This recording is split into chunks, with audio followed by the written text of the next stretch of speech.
vague hope that he's gaming, playing the con. For the heartless white folks, for some personal benefit or advantage. But there's a chilling realism, a perfection about Shorty's awful performance, so I rib him gently.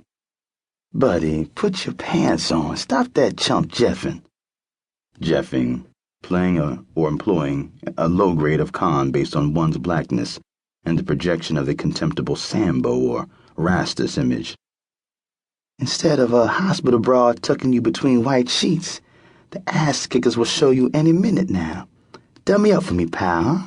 I like you, and I got a weak belly. Shorty gives me zero response, and his walling eyes are like coals of white fire. I feel a jolt of panic in my chest and a terrifying fluttery quaking inside my skull. And because I know that madness can be catching, I get stupid and scream. You little jive ass, you're supposed to be a player, remember? What you gonna do, let these dirty white folks crack you up? But he's so pitiful I go soft and plead. Shorty, get your head together, please. Pal, listen to me. I beg him until I stink of emotion, sweat, and my voice fades to a squealy whisper. But Shorty doesn't listen for the pathetic reason that he can't hear me or anything else except his private hellish drumbeat. The guards come soon to take Shorty away forever, and he yelps and whimpers like a puppy under their fists and feet. I quiver, and my teeth slash into my bottom lip with every thud. And as Shorty is dragged away, I sink to the concrete floor and roll myself into a fetal ball against a frightening chaos of pulsing green-streaked puffy bladders that whirl madly in terrible near collision on a shuddery screen inside my head. I feel great anguish and terror, as if the berserk missiles are really sections of myself facing bloody destruction. The tragedy of Shorty and its recurring long-range misery for me is but one house horror among many that haunt my new life.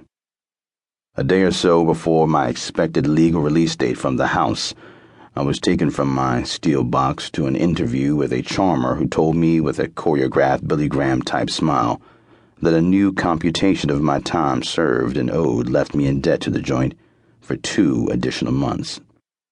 I'd spent the 2 months in county jail where I had been taken after Captain Churchill, a house bloodhound, backed by city police, crashed my pad and cracked me on an ancient fugitive warrant for the escape from the house.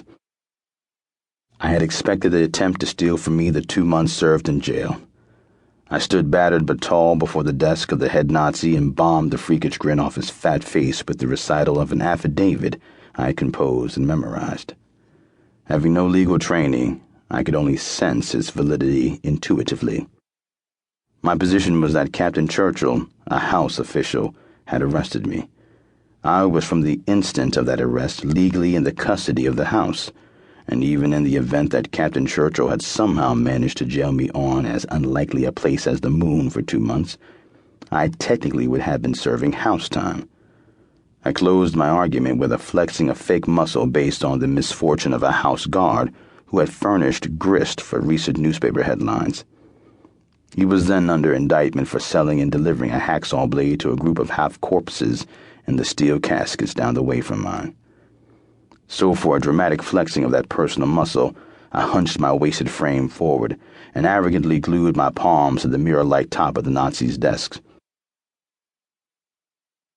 I flinched back from a remarkable likeness of the wolfman staring up at me, and switched my eyes to the fat red face before me.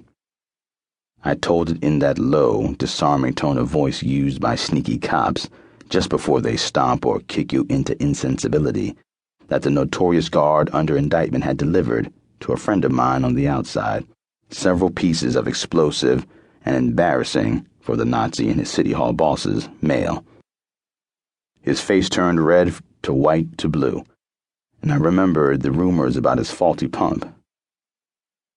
I stood there grinning and watching him choking and gasping for air.